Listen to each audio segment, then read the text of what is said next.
So back then, there were just one jam a year, which was basically FNS anniversary. There were not really any teachers since it was just YouTube days, and there would always be a buffering video which would be playing, and we would use these links to download videos. During vacations, we used to travel to Mumbai. We go in and we meet Bunny and all the best B-boys like who we used to look at on Orkut. As you had mentioned that breaking is no more just a dance style but also a sport now, and it's recognized by Olympics to be held in 2024 Paris. Having this part as a sport and in an Olympic, it matters a lot because it's just an evolution of breaking and it can't stay in the 90s or like the same. It has to evolve, it has to keep going over the years, and that's what matters a lot. Hello everyone, Namaste, welcome to All About Media. This is 𝘿𝘁𝗿𝗲𝗏, and today we have a very special guest with us, B-boy Super Shawn from Goa. He's founder of Black Ice Crew since 2012. He has won 12 national titles and has also represented India internationally in Taiwan, France and Japan. Hello Shawn, welcome to All About Media. It's a complete honor to have you and know about your journey. Nice to meet you. It's my first time in Delhi and I'm really loving it because the vibes, like whoever I met till today, it's just been like, it feels like home. I made so many friends and I'm just really loving it, you know. Thank you for making me be a part of this. And yeah, let's go. It's our pleasure.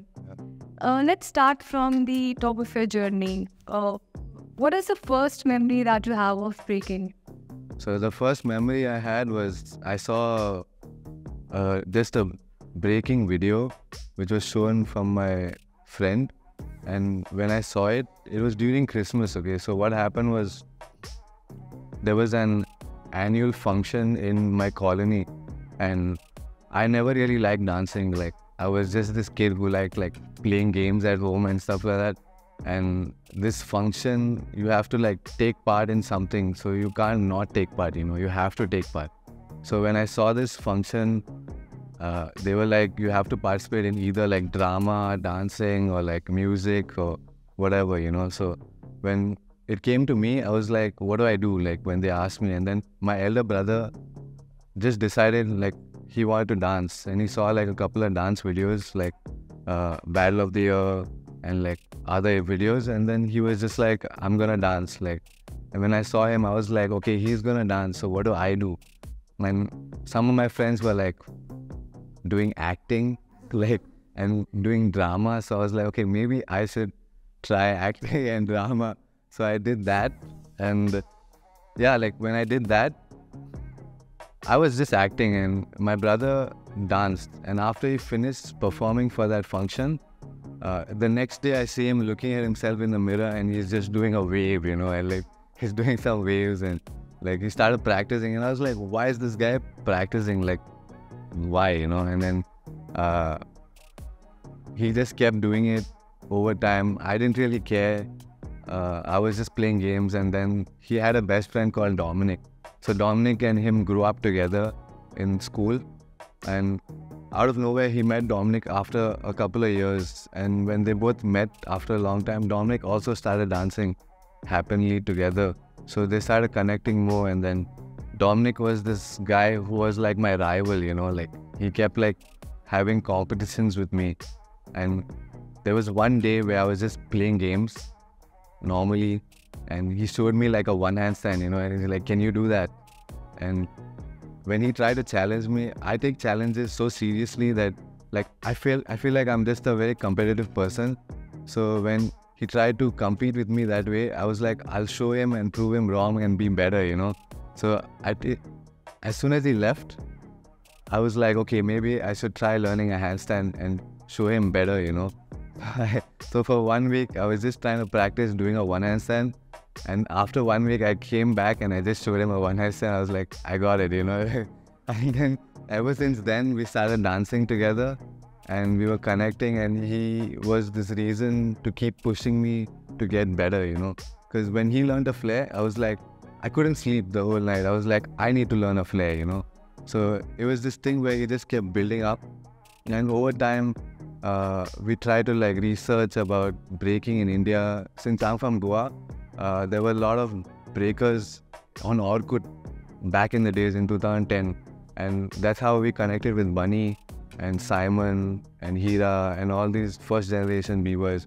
So, and half of my family lives in Mumbai, my dad's side. So during vacations, we used to travel to Mumbai, and since I was on vacation, my brother was more interested in like meeting these guys since I was like maybe 14 or 15, you know. So we go in and we meet Bunny and all the best b-boys like who we used to look at on Orkut, and then we started connecting and understanding the scene in India. Yeah. That's great.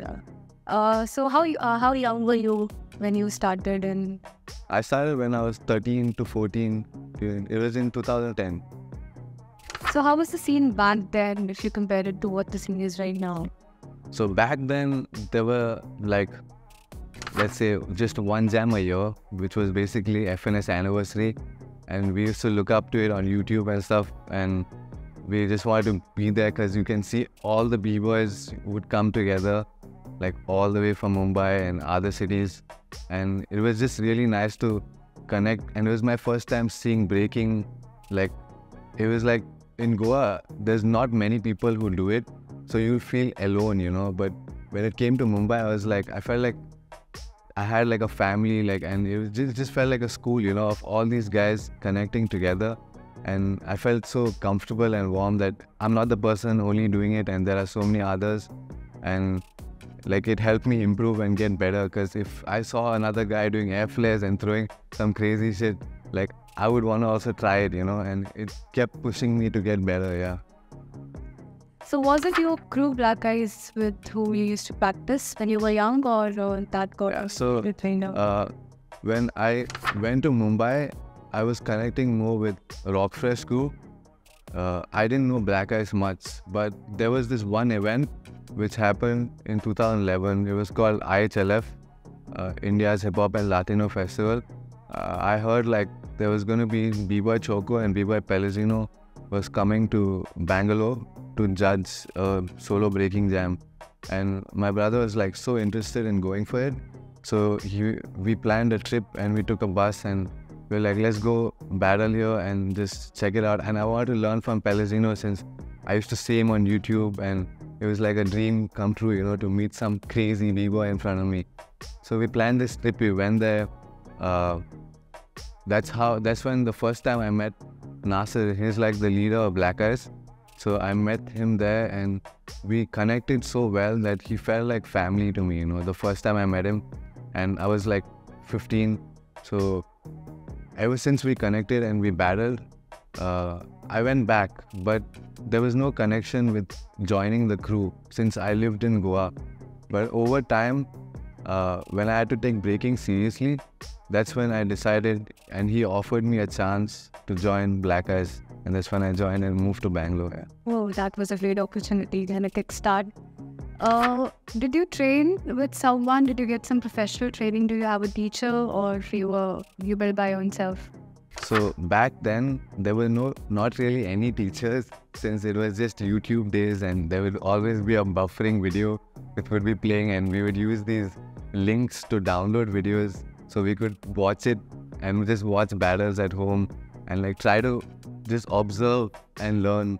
Or maybe these tutorials like how to learn windmills or how to learn flares. And yeah, I used to hurt myself a lot. That was just the part in the process of learning. Yeah, I didn't have a trainer, but it was just my brother who used to like shit talk me, you know, like he would be like you suck, and you know, like you have to get better, and like that thing made me want to like prove him wrong, you know, and like show him that I'm better. So like I said, I was very competitive. So if someone tried to like shit talk me, I would be like, no, you know, like I'm gonna be better than you, and I would try my best. So that's the only thing which kept my fire burning, and like trying to learn moves and prove to them that, you know, I can do it. Like, yeah. Can you name few breakers who have inspired you in your journey? There are a lot, but in India, I'd say like Nasser was one of the reasons who pushed me, and my brother Shane. Like both of them just pushed me to my journey to winning national events or like big jams. And apart from that, like I'd say the best b-boys who I know are definitely like Flying Machine and 𝘿𝙚𝗿𝗲𝗏 right now. So yeah. What was the first battle in which you went got down? The first battle was IHLF, you know, like the Indian Hip Hop and Latino Festival. That was my first experience, and happily I reached the finals. Like out of all these guys, like I was 15, and when I reached the finals, I was like, maybe this is something which was meant for me, because like they used to shit talk to me in Goa and stuff, and then like out of nowhere, like I just won, and I kept winning the third battle. And when I reached the finals, I had to battle Nasser. And when I had to battle Nasser, I had no moves in my head and I didn't know what to do. And when I lost, like it still felt happy, you know, because I just felt like so comfortable on stage when I started dancing, and it was just easy to connect and just battle, you know. So yeah. Great. Like it was your first battle and you reached the finals. That would be very exciting. So before getting down, do you have a strategy? Do you have a winner's mindset, or it's like you just go and let go? So yeah, of course, any b-boy I'd say would have a winner's mindset, but you have to try to balance it, because if you think about winning, then you'll definitely lose. Because the main part about like breaking, or you just have one round or like 2 rounds, you know, to throw in there. So it's more importantly to be like on the music and have fun and be natural. And I'd say like it's very hard to be natural nowadays. So working on being natural takes time and a lot of effort. So yeah, definitely like being natural, you know. What is your style of breaking? If we talk about the 4 elements of breaking, top rock, curve, power moves, freeze, flow work, do you have some signature moves, or what is your style like? So Explain. I mainly like flowing. Like if you notice, I just like something smooth, clean, and never messing up, because that's something which makes me enjoy breaking, and I feel more free, and like I just want to have control with my body and the movement of this dance. And it's not like I have to follow all the rules. Like I don't follow every rule of breaking. Like when they say you have to do a flare, you have to keep your legs straight, or like I like doing it however I feel, because that's my style and that's how I found my style. Because if I do it with the rules, like it doesn't feel like pure from my heart, you know. Like the same way being natural, it's hard to be natural, and that's just the process of, you know, trusting yourself with the movement. And all this whole journey of learning from a lot of b-boys, I'd say like I took something which I liked from any workshops which helped me, and I kept it with me. If I didn't like something, I would just, you know, throw it away. But something which fit me and made me feel like Shawn, then I felt like doing it, yeah. Which is your favorite battle till now?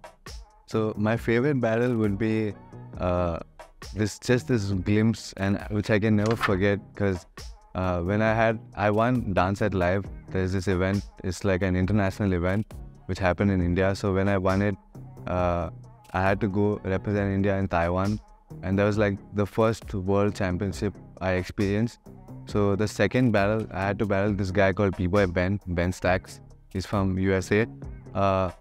When I got on stage, we were friends before that, but when I got on stage and I had to battle him, like I could see like the look on his eyes when I walked on stage and I just looked at him.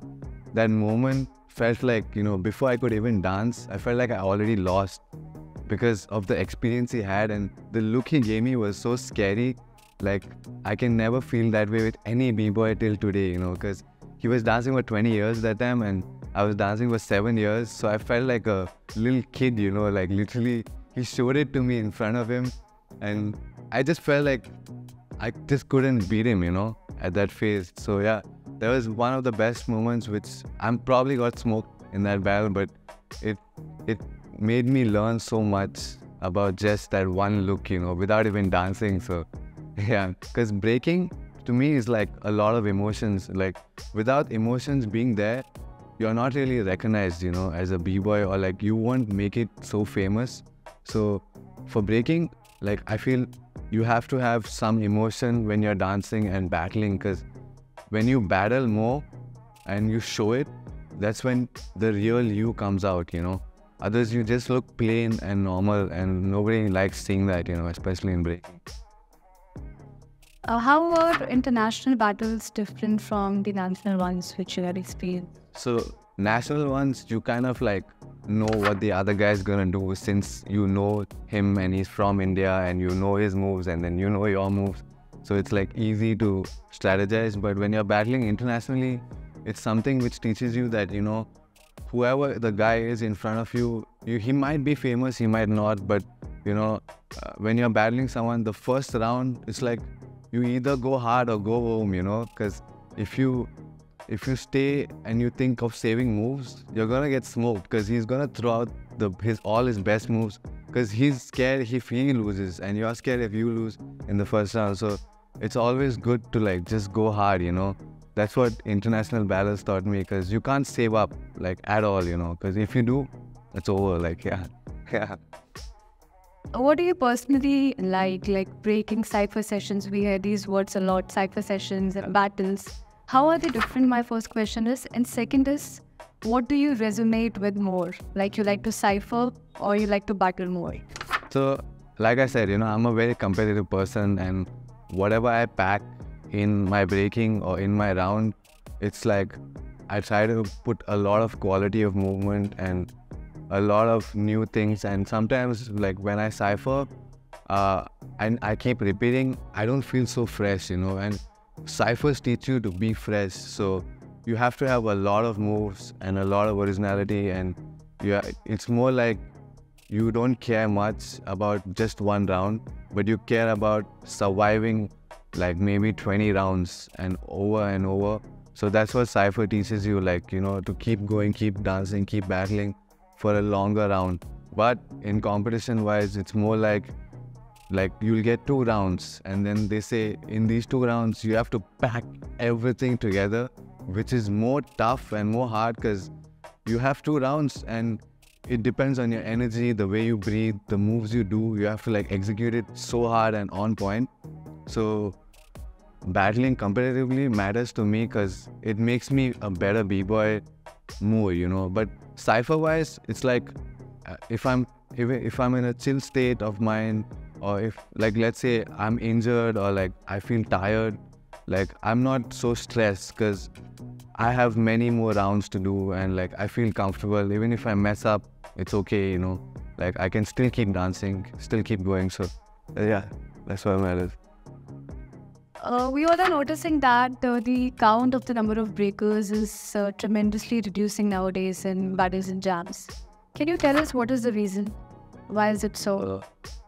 So to me, I think like maybe breakers reducing is probably because there's a lot of reasons to it, but I'd say breaking in India especially is becoming more competitive, more tough. There are breakers training every day. So it's not just you trying to be the best, it's everybody else. Everyone's fighting for that spot, you know. So it's gonna be hard. It's not like other styles of dance where you can chill. But for breaking, it's so athletic, it needs a lot of movement. You can't break for one day, rest the other day. You have to like train straight up 7 days a week, non-stop, you know. If you want to be the best, you can't take a break, because everybody's training. In the world, everybody's training and they're trying to get better than you. So that's the difference, yeah, for sure. How can we bring a change in this scenario?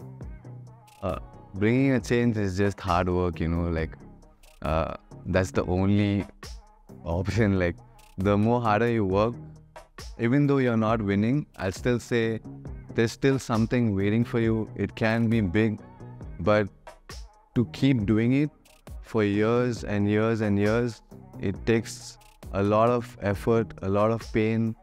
You'll go through a lot of ups and downs. But I think a real champion is not the ones winning, but the ones who are still staying for years and like just keep going for 20 years or 30 years straight.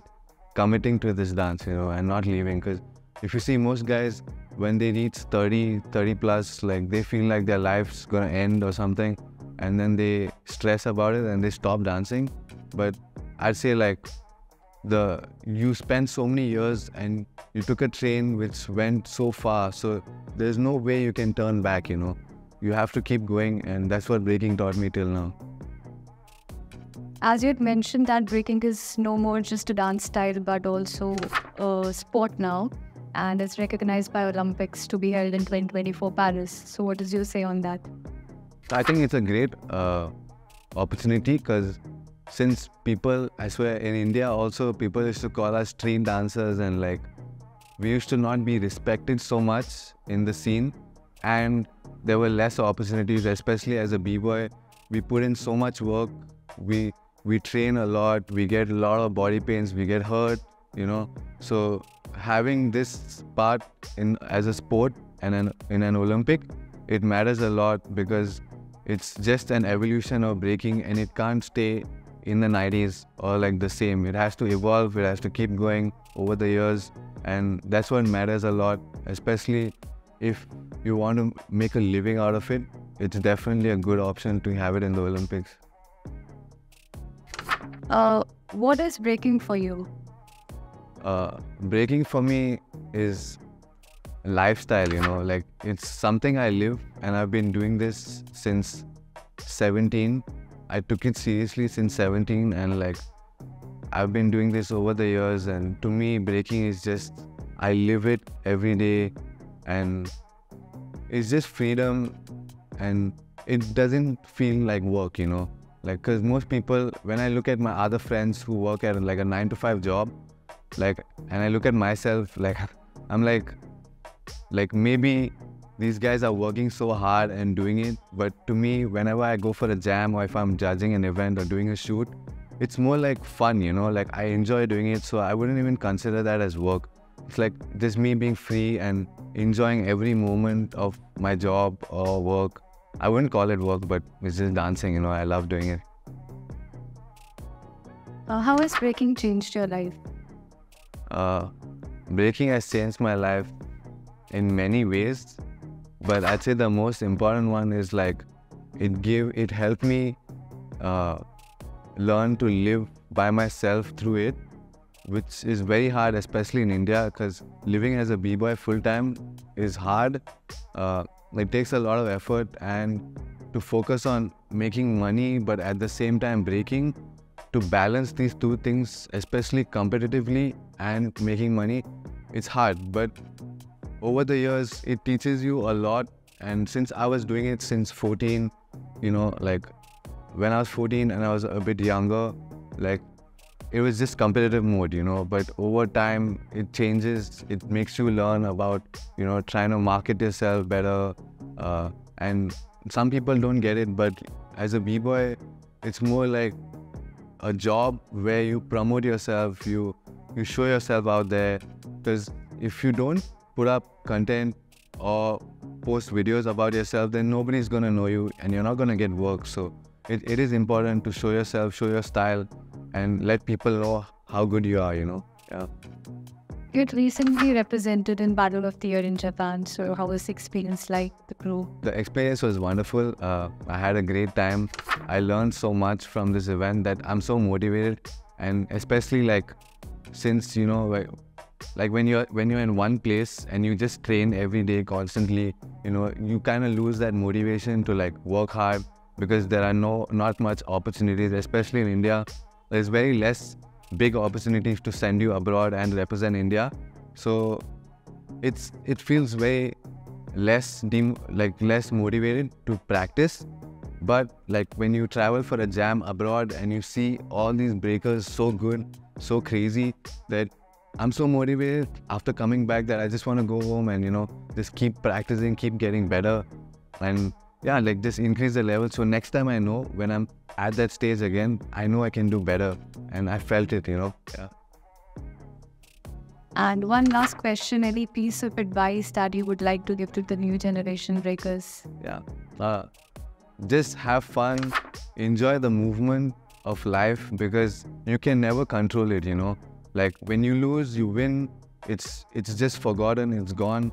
But the most important thing is the moment and you having fun with it, because that's the only thing you remember the most. Because most people like just think about just the win or like just the goal, but they don't understand there's the journey to it. You know, the journey to it is the best journey ever, because you have a story to tell, and that story matters the most to you, and you can tell it to everybody, and it's like the best way to connect. Because when I meet b-boys and I ask them also like about their journey, and when I tell them about mine, it's like we connect so well that even though we don't know each other, like when I meet someone from abroad, like anyone, any b-boy who I don't know as a person, but then when I just see him dance and we talk about how we connected to dancing, we become one, and we become so close that we become best friends in just one day, you know, which is impossible for a normal human being to do that. So that's what matters the most. Thank you so much, Shawn, for your time. Thank you so much. Such an honor to have you with us. Thank you so much for inviting me for this interview. Like, I had a wonderful time talking, and yeah, subscribe to that channel.